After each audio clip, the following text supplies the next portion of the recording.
Would you like to live a healthier and more active lifestyle?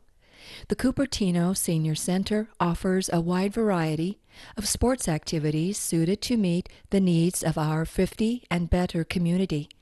We are highlighting 6 of those sports today for you.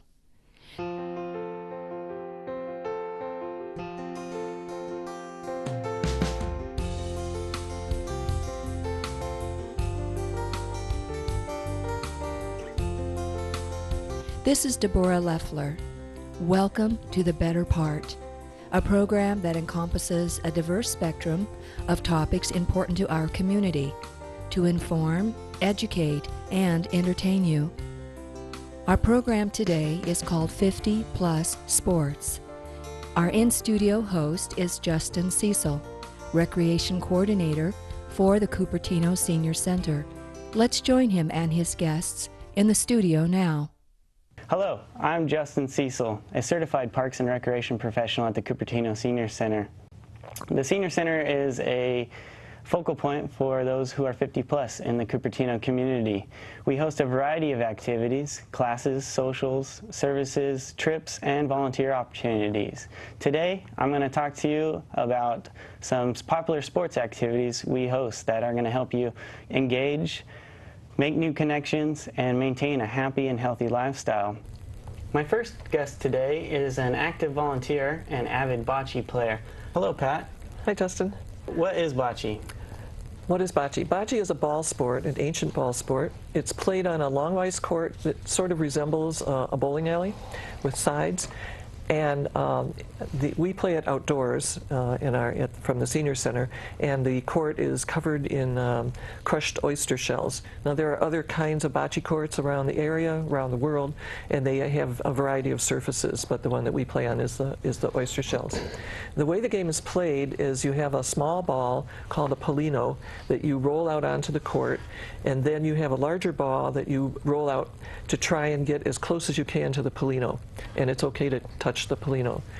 Then your opponent rolls a ball and tries to get their ball closer to the polino than yours. Whoever ends up with the closest to the polino wins the point. Now, there's a lot more to it than that. That's just a kind of a cursory examination of it. But it's a really fun game, and anybody can play it. Anybody can play it. So who specifically can play? Okay. It's particularly suited to seniors and people with some slight physical disabilities because it's very easy to play, and it's something that you can play immediately upon encountering it. And it requires a little bit of walking, a little bit of bending, a little bit of being able to just roll a ball. Why did you choose to play bocce? I've been playing sports all my life, and basically mostly softball and tennis were my main sports, although I have many others. But, you know, as happens to all of us, my body says no more softball and tennis. So I was looking around for something else, and bocce seemed to be a perfect fit for that. Bocce is a fairly gentle sport, but it's got some interesting strategy to it, which keeps my brain very happy. And it's the kind of thing that we play in teams, but you don't have to join a league or have a set team in order to play it. So every week, whoever shows up, it's a pickup game, so anybody can show up. Whoever shows up, we form teams, and then after one game, we'll reform the teams with other people, and you get to interact with a lot of people that way, and it's a really fun thing to do. How did you learn about bocce? Oh, this is interesting because my very first experience with bocce happened when I was in Massachusetts at my brother-in-law's house. One day we were all sitting around, and he said, let's do this game, and he pulled out some balls, and we were using a side of a hill, and it was just wild and fun, and I didn't know that was bocce at that time, and that was my first incursion to it. And then I joined the Senior Center mostly to play softball, and when I couldn't play softball anymore, as I mentioned, I decided that I wanted to play bocce. Well, at the Senior Center, there's like a huge, well, as you know, a huge number of activities and sports that you can do. I mean, there's something for everybody, but there was no bocce.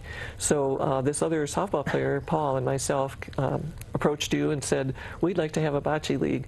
And you put together all the resources, and we started up the bocce league, and Paul and I volunteered to be the managers of it for you. And that's how we got started. playing Okay. bocce. You know. And if I'm just hearing about bocce now on this show, what might someone do? You'll hear about it from the show, or you'll hear about it from the Senior Center. If you're a Senior Center member, you've got some information about it. You can just show up. It is a pickup game. Anybody can come any day. We play on Wednesdays, any Wednesday. And what happens is a lot of times people are just like walking by. This is in Blackberry Farms, Blackberry Park, and there's a big trail. People walk their dogs and stuff, and we'll just say, come on, and you know, they'll look and say, what are you doing? We'll say, come on and join us. And we had like one time these young men from Brigham Young University were walking through the park. They happened to be in town, and they saw us and wanted to know what it was, and so we taught them how to play, and they played with us for all that. And of course they were teenagers, so they thought, if you throw the ball as hard as you possibly can, you know, that's the object. And they realized very soon that that was not going to get them any points, so they figured out how to use a little more finesse, and it worked really, really well for them. So and we've had people just walk up, you know, from all walks of life and all sorts of injuries and all sorts of various phases of health, and we'll just hand them a ball, and a lot of times people are a little hesitant, going, oh, I can't do this, and we say, no, you can take this ball and try and get as close to that yellow ball as you can, and they're playing instantly, and it's great because you don't have to be good right away. We've all gotten a little better as we've played over the last couple of years, and we're starting to work on some strategies and things that are a lot of fun. But everybody is welcome, and the group just seems to be so friendly, and that's one of the reasons that I keep coming, is because the camaraderie we have among the group, and I've met so many interesting people, and we've just grown a real fondness for each other, and really enjoy spending that time together. And you mentioned it's at Blackberry Farm Park. It's kind of a hidden gem in Cupertino. Could you briefly describe about the area? And there's a wide hiking trail. You just walk down the trail, and we have a sign. This points to the 50 Plus Bocce. So it just points you. It's right next to the sand volleyball court, and it's in this. What I really like about it is it's in this beautiful park-like setting. There's got a big lawn, there's trees, there's birds chirping, and it's just really nice and very, very comforting to be there. And you'll see us playing, and just walk up and join us. Great. Well, thank you, Pat, for telling us about bocce and being here today. Oh, you're welcome. Glad to do it. Our next guest is Jim Wu, who will be telling us a little bit about ping-pong. Thanks for being here, Jim. Thank you, Justin. Pleasure to be here. For starters, Jim, would you briefly and simply describe ping-pong? Well, ping-pong is probably known to just about anyone who's played any kind of a game. Take a paddle, a little plastic ball, set up a table, the net, doesn't matter what the size of the table is, and you can get a lot of exercise, hit the thing back and forth across the net. It's one of the most popular sports in the world. We don't get much publicity, but it is estimated by some experts that it ranks in the top 2 or 3 in terms of number of players around the world. So everyone, I think, is familiar with ping pong. Okay, and I think some of our viewers might want to know the difference between ping pong and table tennis. Ping pong, as originally started, was probably born in the 1890s, 1900, and probably in England. As people got used to the game, started getting a little more exercise, and found out how much fun it could be, and starting setting some rules and size of the equipment. More professional level players came into being, and in the 20s and 30s and 40s, now we started seeing some high-level people playing. They did not change the popularity for the average person. And so in Europe, mainly spurred on by the interest in England, they thought it was time to form some international association of table tennis leagues. They wanted to call it the Ping Pong League. But unfortunately, Parker Brothers, the company that makes all the games, I think they also make Monopoly, had taken out a copyright on the term ping pong. So they could not use that term, and so that what led to the International Table Tennis Association. And one thing led to another, and it's reached the point now where it's played all around the world, and as an indication of its popularity, in 1988, I believe, it was added to the list of Olympic sports. There must be a very skill level. Is there any modifications made for the 50-plus community? Now we have a unique program in the Cupertino Senior Center. Since the space is limited, we only have 2 tables, and time is somewhat limited, we have 2 half-days available. We try to make it available for everyone who wants to participate. So it's a first-come, first-served situation. People arrive to play, and it's pretty much you pair up, and we only play doubles because of the time and the space problem. So you pair up with whomever comes in and is waiting for a partner, which means that it's pretty much a random draw who you play with. There are a few couples who play together. Like my wife and I always play together. But this allows you not only to develop your skills playing different people, but also you get used to different styles from the different partners that you will play with. And so by rotating that way, oh, and the rule is you play 2 games as a team, win or lose. In 2 games, 1 game with one team, rotated to a second game with another team, and by alternating the sequence of the teams, everybody gets to play 2 games, and when new people come in, they fit them into the rotation. So you obviously love playing ping pong and had volunteered to be here in the studio today. Could you tell us about how you got started? And I hear there's an interesting story about how that came about. Well, like most kids who grew up in the Depression, we were always looking for some games or sports to play that didn't cost any money. Now, my parents happened to, I grew up in Monterey, my parents happened to have a hotel and a restaurant.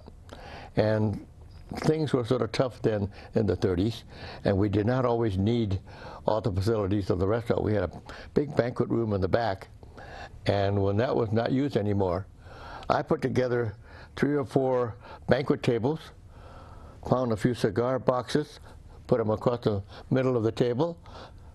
Somebody had given me some old paddles, like this beat up old thing, and we're off and running.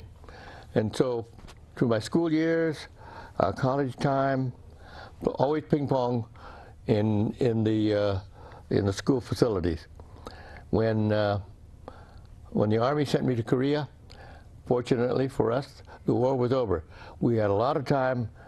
Played softball till I banged up my hand, and after that it was almost always ping pong.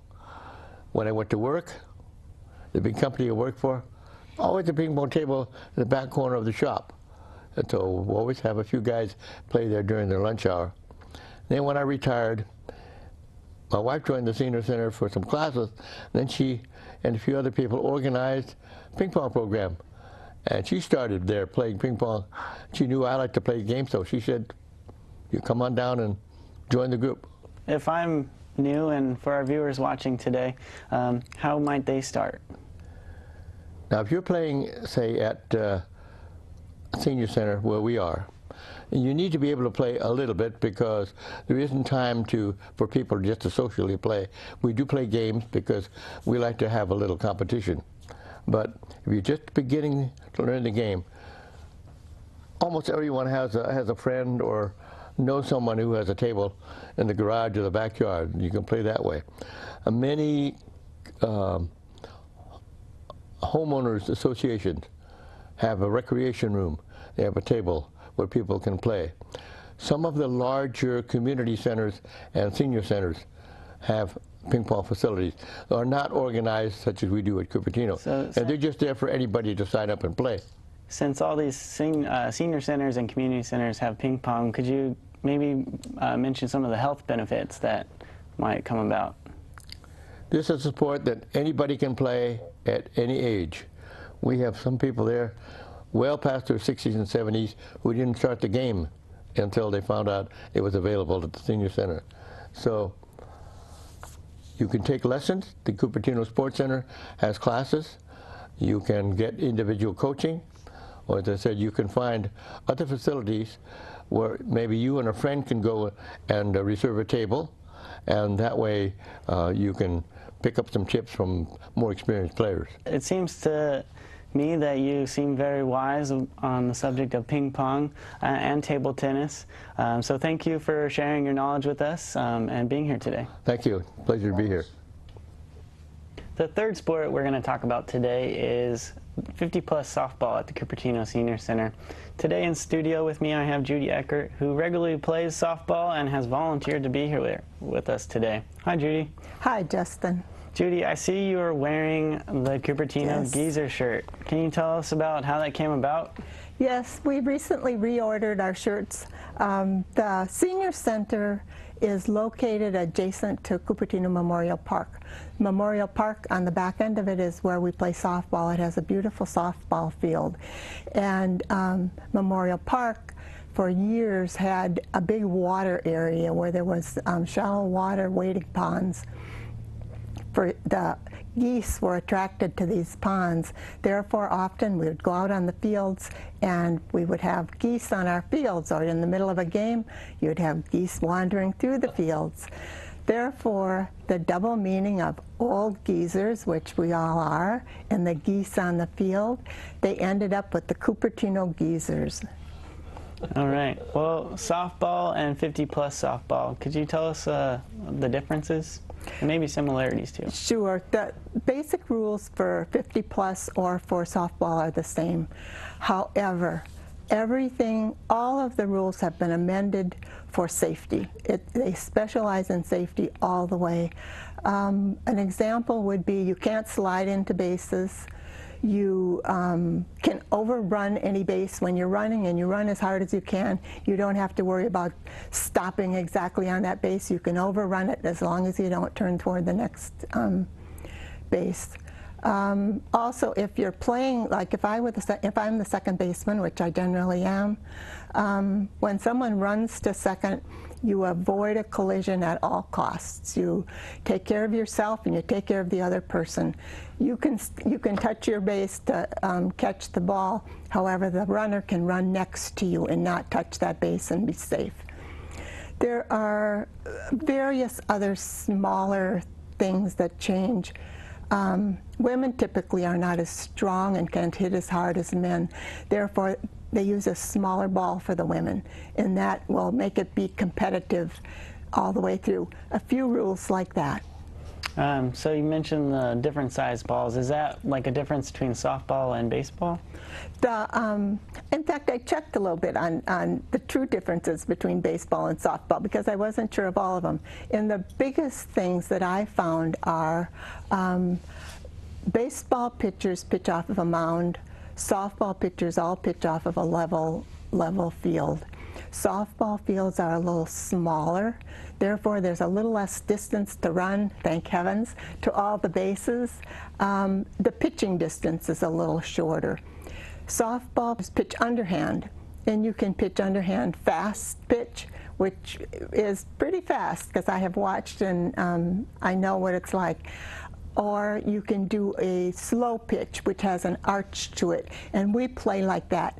It gives us old geezers a little more time to think about that ball as it's coming in, and you don't have to worry about getting hit with the ball. So you obviously love playing softball.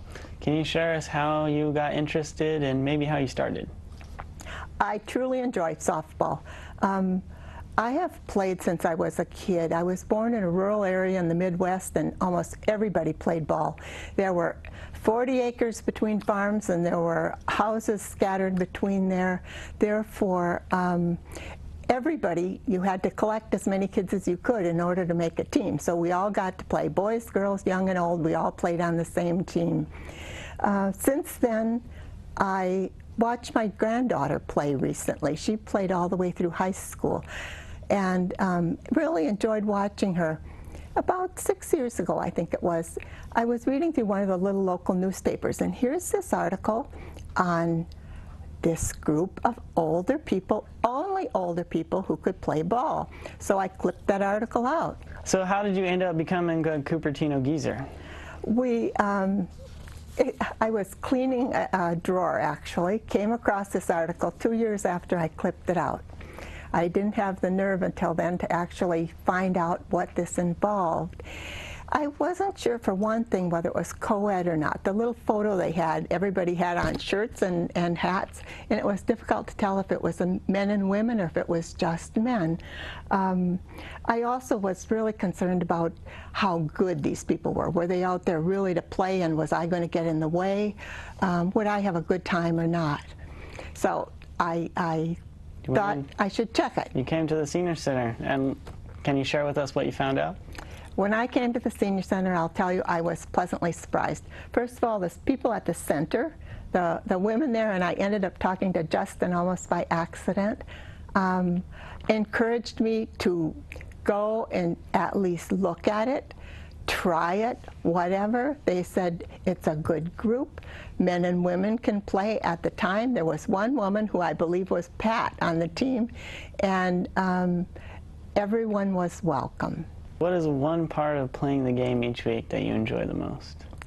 Oh, if I could say anything about this team, the part that I like the best is the camaraderie of everybody there. We end up with anywhere from maybe 20 to 30 people if we're lucky, because everybody comes when they can.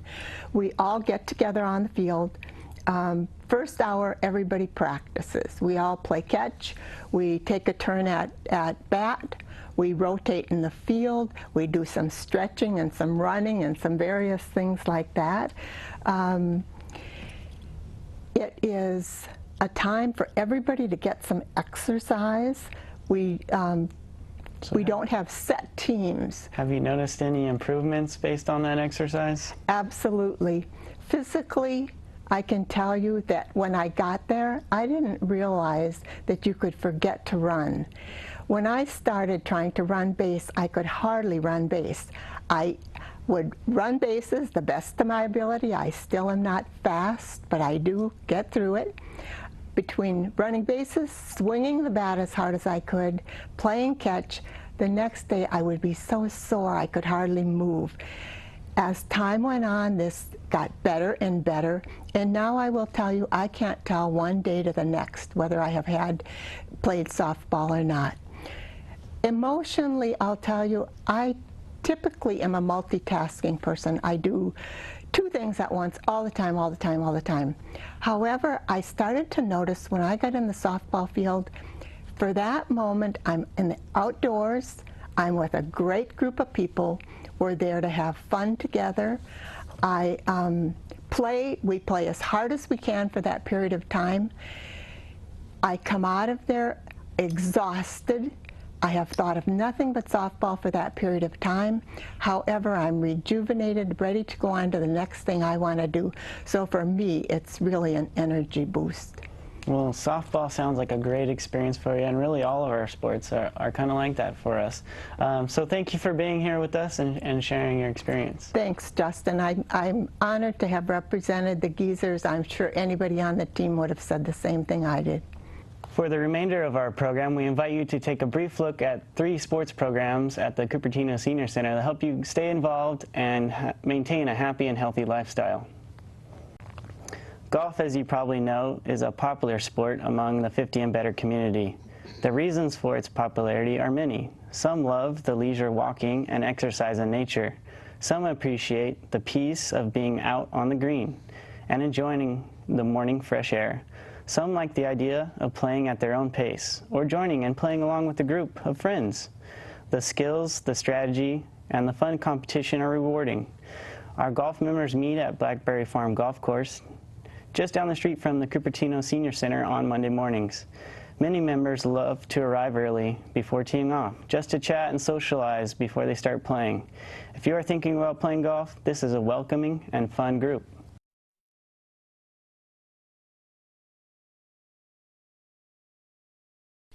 Pickleball is one of the fastest growing and popular sports among America's 50 and better population. Some describe the sport as a hybrid of 3 other popular sports. It has rules similar to tennis, it's played on a court with the dimensions of badminton, and it uses a paddle similar to ping-pong. What makes this sport appealing to our 50-plus population is the smaller court dimensions. The players are closer together, so there's less running distance than on a tennis court. It is fun, It can be co-ed. It is challenging and fast-paced, but still very accessible, and is a fun game for all levels of skill and experience. Because this is such a fast-growing and popular sport, it is offered at the Cupertino Sports Center just next door to our Cupertino Senior Center.